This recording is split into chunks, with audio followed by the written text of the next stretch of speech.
ഇന്ന് വൈകിട്ടാണ് പരാതിക്കാസ്പദമായ സംഭവം നടന്നത്.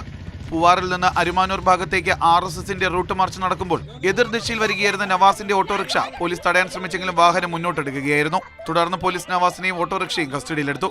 എന്നാൽ വിവരമറിഞ്ഞ് ബന്ധുക്കൾ പോലീസ് സ്റ്റേഷനിലെത്തിയപ്പോൾ നവാസിന്റെ മുഖത്തു നിന്ന് രക്തം ഒഴുകുന്നതാണ് കണ്ടത്.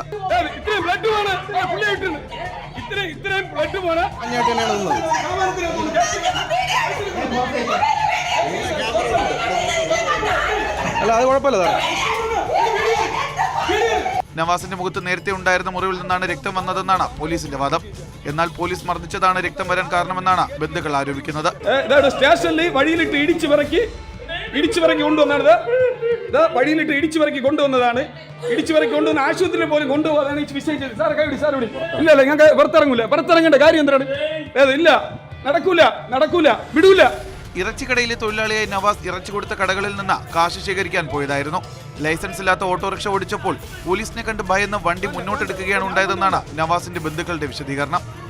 നവാസിന്റെ മുഖത്തുണ്ടായ മുറിവിന് ചികിത്സ നൽകുന്നതിനും മദ്യപിച്ചിട്ടുണ്ടോ എന്നുള്ള പരിശോധന നടത്തുന്നതിനും നെയ്യാറ്റിൻകര ജനറൽ ആശുപത്രിയിൽ പ്രവേശിപ്പിച്ചു.